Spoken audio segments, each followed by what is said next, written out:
All right, so this is part two of two. Part one I just finished. This is like my next sentence. I had to stop my phone. It would have cut off. And this is an immediate continuation of our show. So if you're wondering what I'm even talking about, check out the first one. She's about to shoot me because I've had her out here for so long. Right? No. Yeah, right. It looks like you're playing a tennis match today. Well, it's hot. It's hot. I mean, I'm sweating, yes. See, he's always sweating. He's like Nadal. And I'm like Federer, all nice and clean. No sweat. Well, you got sweat right there. What's that? Barely. Oh, like so one little sweat. He's got sweat. I mean, even when we play tennis, here he is. You could take his shirt and wring it and like fill up a bucket of sweat. And me, I'm just like nothing. I totally disagree with that. So true. That's ridiculous. You don't remember the other guy? You don't remember the other guy who said, "Who won the match?" I could tell by the way you look that you lost. See what? This is the crap I have to deal with all the time. It's a it's everything. Okay. Who won today? We're gonna talk about it right now. Ah, okay. All right. So personal match update. We play sets pretty much daily. I mean, not every. I mean, there's usually a day sometimes where we just can't or whatever. But we played our 5th set in almost as many days today. So let me just kind of tell you how today went. Not that you really even care, but today we played and I lost 6-1? No, 6-3. 6-3. 6-3. All right. So this makes Carla. It was 6-3. Yeah, 6-3. So this makes Carla in the past 5 sets 4-1. 5-1. We played 5. 5-1. We played 6 sets. Yes. Go back to your notes. Well, that's only for the past 2 weeks. Yeah, you should have the other one. You always write him down. Go ahead. You can keep talking while I look it up. I think it's 5-1. I mean 4-1. It's 5-1, babe. Oh, she thinks it's 4. How do you even get that? I remember me going like this. No, the first one you won 6-4. The second one you won 6-1. Then I won a 6-2. Yesterday you had a 6-3, and today you had a 6-3. So that makes it 4-1. Okay, we'll see. What? It's everything with her has got to be always like some fictitious drama. Go ahead. Am I right? No, keep doing the show. You can't come up with another set score because I have it All right I gotta here. do is look at the videos. Go ahead, go do the show. Jeez. Anyway, she's up 4-1. Okay. So today we were on serve. It was 3-3. She served first, held no break points. I served next. I held the no break point chance. She serves again. I actually break her, and I'm up 2-1. But then I serve and cough it right back up. It's 2-2. All right. Then we both hold. So at 3-3, she's serving, and I have a break point. At 3-3, I have a break point. 30-40, she's serving. She puts me in this chip back to the backhand, chip back to the backhand. Of course, I do the same thing back to hers and so forth. So we got in about a 30-shot point, where I haven't been in a point like that in a long time. A long time, right? Mm-hmm. Are you going to lose focus on that? No, I was just reading what you wrote that I beat you 6-1. So I don't know. We'll have to look at the videos. Yeah, you're becoming distracted over there. What's sorry. I just when I win, I like to make sure that my record's there. Go ahead. I know what your record is. I wrote it right here. You're up 4-1. 4-1. Okay. Anyway, so at see, man, we are competitive. Yeah.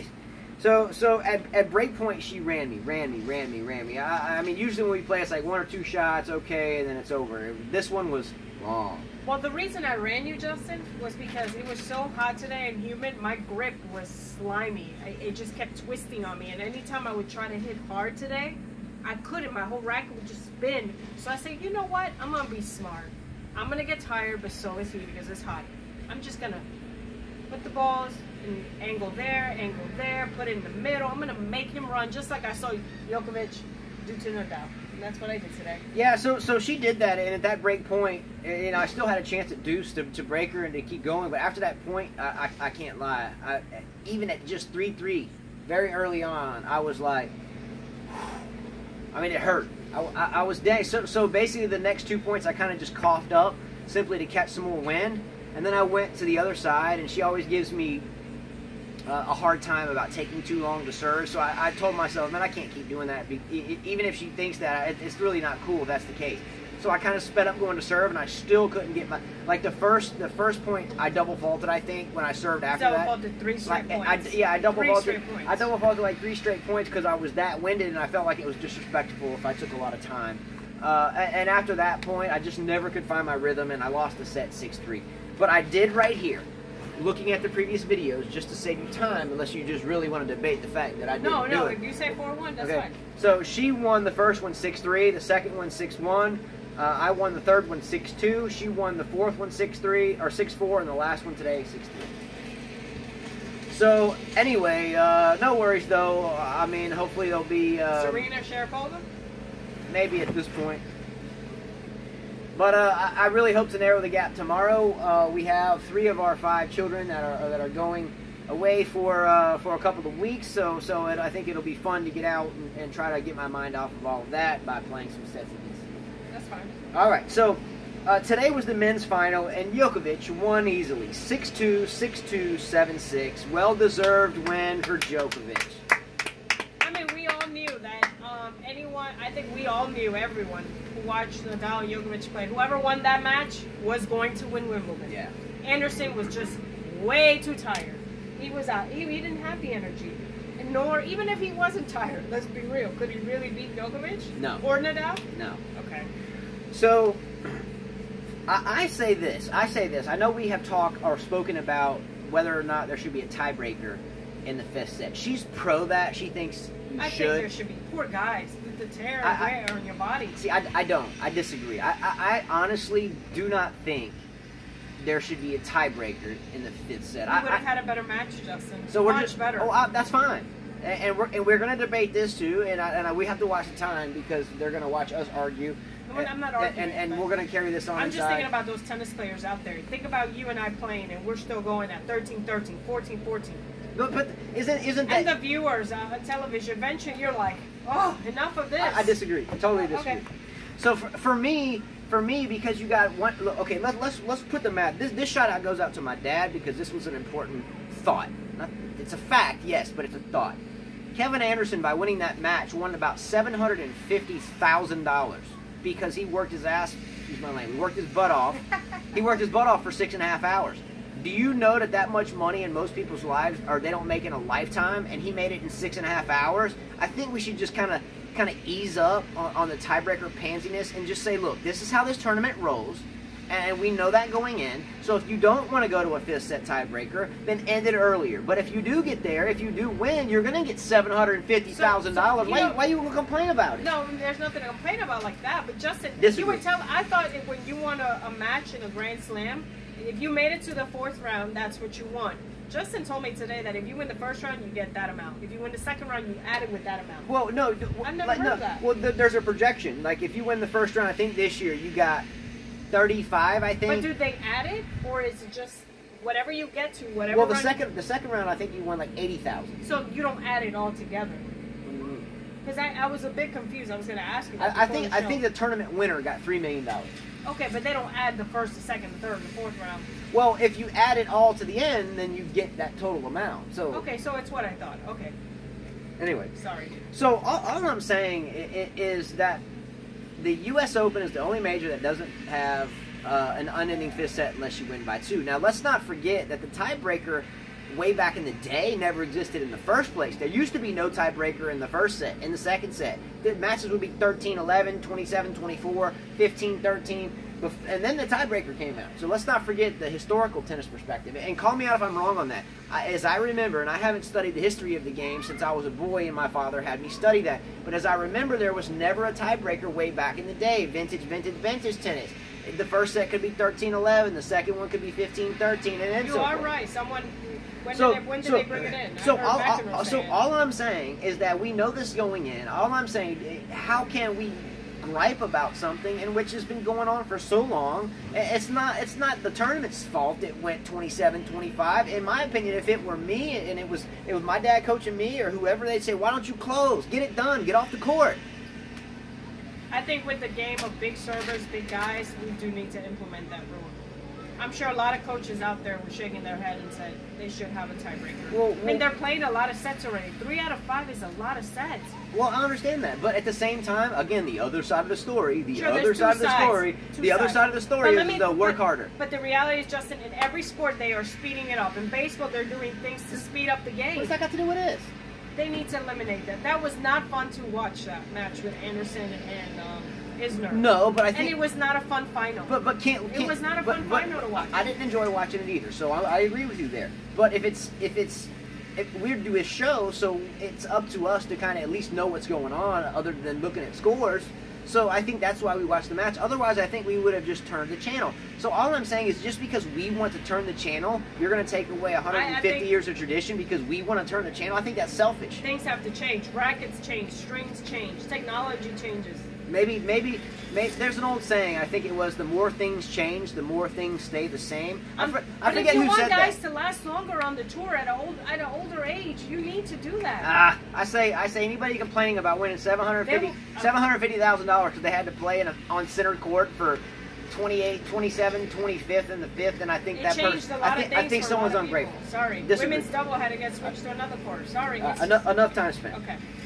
Great job, by the way, for Kevin Anderson to have gotten to this point at this tournament. In my opinion, I think Kevin Anderson is a consummate gentleman. He speaks well, he acts well. I could see the emotion in him after the match. Standing ovation for Kevin Anderson. He's one of my favorite guys now. I mean, wow, after that speech, he was very emotional. Usually you don't see him... he's kind of not emotional at all. So he was great. All right, so camera's still rolling. So great job, Kevin Anderson. You exemplify what a sportsman and a good athlete should do. Definitely. And you did that. I can't really overstate that. I mean, what he did was amazing, and his emotion afterward was even better. Great job. I think we'll see more from Kevin. I don't know if he'll ever make another major final, though. I'm surprised. He got 2, but I don't know if we'll see him here again. I just don't. I'm surprised he got to the last one, and I'm surprised he got to this one. Again, the Federer match, I thought was kind of suspect on Federer. I don't know what happened there, but I thought Federer should have rolled through that in straight sets. So I don't know what was going on with Federer. I think we may have seen Federer's last major already as well. Anyway. Great job, Kevin Anderson. Absolutely wonderful job. So Djokovic gets his 13th major? 13th major and 4th Wimbledon. Great job, right? Yes, great job for him. He definitely, he got all his, whatever ghosts he had in his closet or doubts he had in his closet, he got them out today. Yeah, for me, again, I'm not a super big Djokovic fan. Let's be real. I've been kind of on his bandwagon this tournament simply because on my fantasy team I picked him, and before that I said he could probably win it. Yes, you did. So again, I make sure we're aware that I'm not a huge Djokovic fan. I like him, and I like him more. So after having had this month with all of you, I like him more, but I'm still not, he's not my favorite player, but that's okay. Like I said, we're all meant to have favorite players, different favorite players. So for me, when I watched Djokovic win, he came up and got his trophy, and he walked into the back, and his son was hugging him, and again, we have 5 kids. I think it would be my ultimate dream in life, in any life, this life, the next life, before, however that goes down. It would be my dream in life to hold one of my kids, or all 5 of them, to see me on center court and win a Wimbledon. That's awesome. So when that's the ultimate dream I've ever had. I don't want anything. I don't care about money. I just want to be on center court and hold a trophy and actually have fought for it and won it and actually earned it. He earned it. And he earned it. He definitely earned it. Furthermore, it was a tearjerker for me, and usually it's not that way. I'm not gonna say I bawl, but my eyes got watery watching that unfold. Furthermore, there was a comment yesterday, these are yesterday's comments by Secular Sage, that in Rome, when Djokovic won the Rome Masters, the purse was 549,000 euros, or comparable, which he went insofar as to translate it into US dollars, to $642,300 US, donated it to some flood victims in Serbia. That's awesome.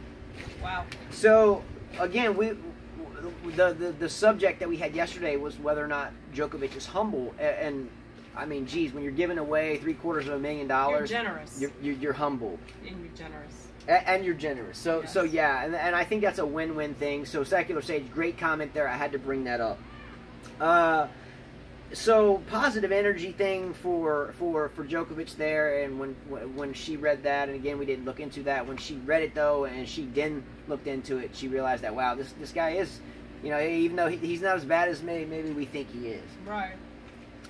So the yesterday, by the way, Carla mentioned the fans of Djokovic and Nadal. She used social media and followers as a variable, and I gave her a hard time about that last video. The more I kind of sat here and thought about it, I kind of wrote it that way, that I was going to give her a hard time about it at first, and I did that without her knowing, and then wrote the end of it here. I wanted a debate to unfold, and I wanted us to debate, so you guys would get a feel of kind of how it rolls for us here, and why we do this now, because the debates, I think, is what makes everything go round. So I wrote in at the end that I really respected Carla for getting that data. Sure. And I'm not saying that we should go by that either, you know? Yeah, so given that she was getting drilled, literally, I mean, in a professional way, she was kind of getting the rough end of the deal, being a Nadal fan, and I think she did put too much emphasis on Djokovic's past. I did. But she did go inside and say, how can I figure out a way that I can prove that Nadal and Federer are more popular than Djokovic? And she came up with that on her own. I was kind of tennised out for the day. We played it and talked it and did 2 hours of videos, and I was thinking about the final and everything else. I didn't say anything to her, and I didn't want to interfere with her studies, but she went in so far as putting numbers together from different social media platforms and then came up with that. So I think that's a great job. Sure. I simply was negative about it because we have gotten into some debates about social media and how much people rely on them. I don't think it's a bad thing. I mean, this is a form of it too. But it's the way the world is going. But yeah. Unfortunately, it's the way the world is going now. Yeah, so it's the way the world is, and not all of us have to choose to do it or not to do it. But because of that choice, I think that the variable is still kind of suspect. But again, I wrote it that way and I pitched it that way to you because I knew you would debate back on it. But I think it was a job well done. I think you deserve a standing O for me because, oh no. I got it. I think you deserve a standing ovation for me because you did do some research there. Let me check the camera lens. All right. So, getting towards the end here, so I must say that Rahesh yesterday on viewer comments came in with something about how can we say that Djokovic is not humble or not good, and yet we can all tend to forget that the people like McEnroe were very rude. And I was never a McEnroe fan. Yeah, I wasn't either. I'm not. I agree with him on that. He is one of the worst. Yeah, I agree with you, Rahesh. Even when I was a boy and my father was teaching me the game at a very young age, McEnroe was never someone we watched. Not because he wasn't good. We talked about him. We looked at scores, obviously. But the antics, especially towards the referees, were really inexcusable. Great player, obviously. I'm not going to get into McEnroe. There are many other better players. Yeah, I mean, I'm a fan, but I agree with you. No, Djokovic is not near the level of an idiot that McEnroe was at one point in time. I mean, McEnroe's better, and I respect McEnroe a lot. I think he's a wonderful commentator and a great player. But yes, when he was playing and he would get into that crazy stuff and just go bonkers. I think he did that on purpose. Yeah, I mean, it was embarrassing, but anyway. But I do agree with that, as well as even Federer, I think, as Rahesh mentioned, used to kind of give Djokovic a hard time when he was younger. That was his quote. He said even Federer was very rude to him when Djokovic was young. So I tried doing the research on that. The only time Federer was rude to him is when he was impersonating a home. He didn't like that, and I didn't blame him for that. Yeah, I'd never heard that either. I agree. I tried looking for facts. Yeah, we tried to look that up where Federer was rude to him. We didn't see anything there. Not discrediting that, but from a man standpoint, if I have someone mimicking the way I look in front of 1,000 people, I'm going to come out and I want to knock them out. Me too. So I mean, I think someone did that already. Andy Roddick. Yeah, and then Andy Roddick, I think he was impersonating Andy Roddick at the U.S. Open. Andy Roddick's like tackled him in the locker room, and I think that was the end of that. So I didn't really. He changed, though. That's the past. Yeah, the past. I agree. I agree. Totally the He's past. He's a man who's married with 2 children and a 13 Grand Slam champion. So. Yeah, and the last fact that Rajesh said yesterday that I really loved, and this just shows you his true fanhood. We as tennis fans know about certain things like people choosing to go gluten-free in their diet because we follow them. But most people probably don't know anything about Djokovic and him deciding not to eat gluten-filled products. I knew that. So I knew that. She knew that. I never thought to bring it up. But what Rajesh indicated, though, was a correlation between that and maybe when his humility changed. I didn't think about that. So that makes sense. So there's two. I'm going to have a new topic, and it's called Fact of the Day. Okay? Fact of the Day. So if someone drops hard knowledge, I'm going to say it's a fact of the day. So we have 2 fact of the days from yesterday. Number 1, secular sage, with him indicating the money given to charity from the Rome Master. That's the number 1 fact of the day. But there is a second fact of the day, and Rajesh gets it, with stating that since Djokovic gave up gluten, it seems that his demeanor has changed and he has been more humble. I looked into that. I looked at gluten-free information, and then I looked at kind of when the media was giving him HELL, right? Mm-hmm. And there was a correlation there. Fact of the day number 2. Great job, guys. So, anyway, today, again, marks our kind of final show. And this is about at the end of the road for that. So I must say today was kind of a tearjerker for me watching Djokovic get that trophy and with his son. And I can only hope that one of our 5 kids, whether it be the oldest or the youngest, again, we have 16, 14, what's the next one? 9, 6, and 2. So it's in my hopes that I can see one of them there. I hope so. Take a lot of work and it's a dream, but hey, if you don't dream, then what do we become? I'm sure Djokovic had no clue that he was going to be a 13 Grand Slam champion when he was playing in that pool, right? Yeah. So I say that at this point now, we'll probably take a couple of days off, if that's okay with you. I think that maybe we could take a day or 2 off from covering tennis, right?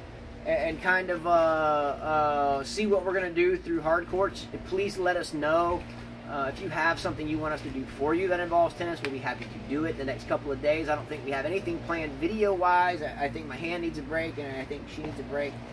But we definitely want to get started pretty quickly. And I put an asterisk here, but Carla knows me pretty darn well, and more than likely I'll have her right back here tomorrow in the chair talking about something about tennis, and that we should just record it, right? Right. So, I wouldn't doubt if we do a show tomorrow. I mean, I wouldn't doubt it. I said that we'll take a couple of days off because I know that might be something she wants to do. And again, I just put this on her right now, so because I know she can, she has to be controlled with her response when it's rolling. So anyway, I think a couple of days off we will take. I think at the end of the day, though, knowing we have 3 of our kids leaving tomorrow for a couple of days, I might need the mental escape from making sure that or thinking about that they're cool. So, it wouldn't be shocking if we do a show tomorrow. Again, if we play a set tomorrow, if I get an opportunity to not go down 5-1, again, she's up 4-1 on me. So maybe if we play a set tomorrow, then we can do a head-to-head update. But maybe I might be too embarrassed, but I do plan to win, right? Anyways, thanks to all of you. Please leave comments. The more comments that you make is the better chance that we'll jump right into another show tomorrow. And then if there are no comments, and I'm not saying we won't do a show, but your comments make everything go around for us. At the end of the day, though, the last comment I'm going to make is that we just had a heated debate on the way up the stairs to start part number 1. Okay? You remember what that debate was? Mm-hmm. What was the debate about? He thinks that Djokovic is going to win every Grand Slam. Except? Minus the French Open, which I told him that's not happening. Okay. Can he win another Grand Slam? Yes. Well, I understand that. But you think that he's going to win the U.S. Open? Yeah.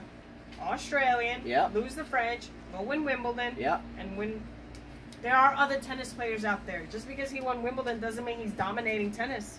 All right. You could be a champion one day, and the next day, and the next year not win anything. That's how tennis is. This is how this subject came up, by the way. This is one of those women's are from Venus things and men are from Mars because she's not following. Yes, I get it. You saying that Djokovic can I has the explain? best chance, you're saying. Okay, no. That's not what I'm saying. I told her when the match ended, okay? But listen to me. I'm And listening comment on again. that because she's not. I am getting what you're saying. Okay, can I say it? Yes, go ahead. Jeez, let's see what I'm. I mean, if you had to deal with this girl all the time, I mean, it just. I just think it's crazy what you're saying, but go ahead. Can I get my thought out? Go, I'm waiting. Jeez. All right. All right. Look. So check this out. My question to her was, if you froze time right now, froze it. You cannot think about the future. You cannot. You just have to think about right here and now.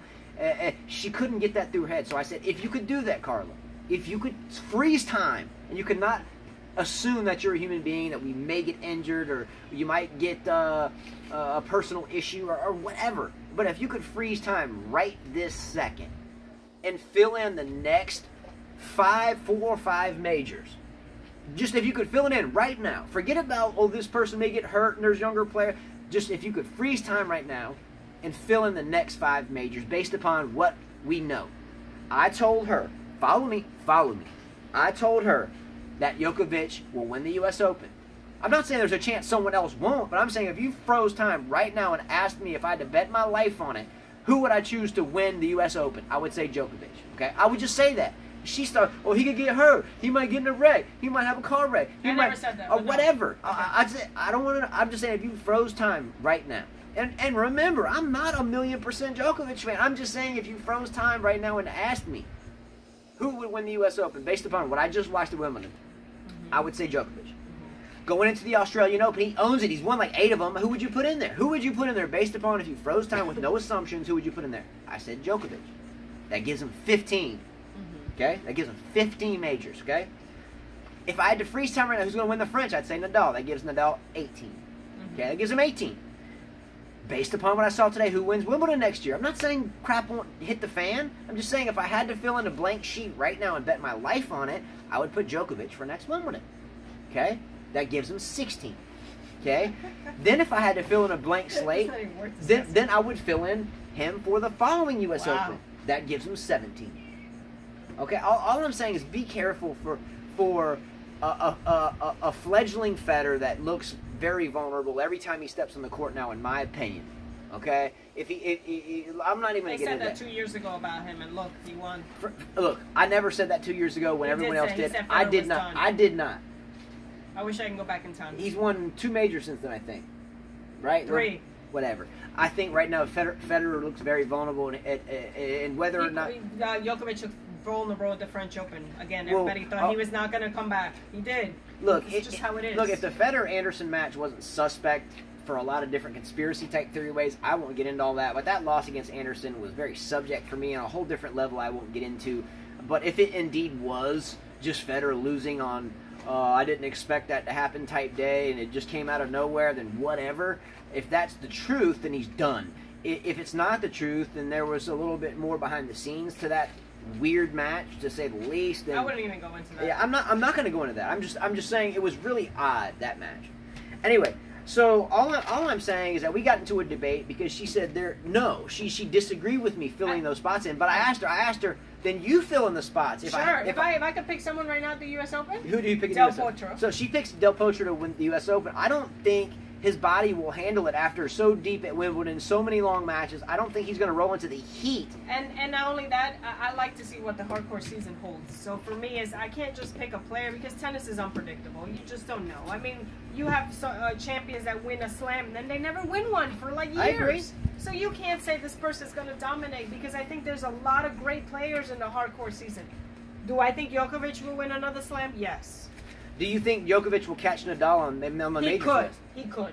Okay. He could. All right. So all I want to end that debate with, and I know we'll talk about it more inside and throwing pillows at each other. But I'm just saying, my thought was, and I think it got into a heated debate. It did. Is that if you had a blank piece of paper right now, and you had the next, say, 7 or 8 majors on it, and you had to fill in each blank right now. I couldn't do it. I wouldn't even do it. Well, you couldn't, but that's what I was trying to tell her. If you had to, and someone I wouldn't put Djokovic in every single one. No. Okay. If the question again was, if your life depended on it, No. if someone was about to, like, burn you in the face, and you had to choose. Yes, I'll put Del Potro U.S. Open. I'll put Djokovic Australian. I'll put Nadal at the French Open, and I'll put Wimbledon as Federer because I would think that would be his last for next year. Yes. Okay. So I wouldn't, based upon what I saw, if I had a blank slate for the next 6 or 7 majors, and I had to choose, knowing what I just saw today, and again, that's another part of the question, based upon what you saw in the past grass court season, what would you pick? I'm not going to. And I'm basing it on that. I put Djokovic in basically all of them except Nadal at the French. Okay. All right. Anyway, so and ending comment, please, on that discussion. How many more majors do you think Djokovic will win? Do you think Djokovic will catch Nadal and then Federer, or does Federer remain way above everybody else? 3 slams is a lot for anybody. It is. Look at Serena. She's hunting her 24th. It's going to be the toughest one for her. It'll be the toughest one. So, in any event, we look forward to doing the hard court season. Give us any ideas about how we can do that. Again, if you comment below, and it involves something that we look into, and we pretty much do all that, we'll do a show about it. Again, we may take a couple of days off, but we are going to do the hard court season run-up, and I know that the first hard court tournament, there's a women's one in China in a week and a half, I think, and then there's a Atlanta tournament in a week and a half, I think, something like that, and we'll start there for sure. I think the rest of the tournaments between now and then are clay and grass still, kind of mixed around, but we will do any type of commentary show based upon comments as soon as tomorrow. I might enjoy doing that because I know we'll have some free time tomorrow with 3 of our kids going. Anyway, thanks a lot. Click a like below, subscribe below. Thanks as always, Carla, for being here. I know we've had a rough 48 shows, you know what I mean? And no, they haven't been rough. They've been fun. For the most part. There's been some heated discussions doing all this stuff. That's okay. But hey, thank you very much. Thank you. We're not supposed to agree. Everybody can agree or disagree and still get on. So she did a really good job, and she has held her own on the tennis court here the past 5 sets with the 4-1 lead. I do plan to change that tomorrow. Thanks, everyone, very much. And as always, this young lady says, adios. See you later, guys.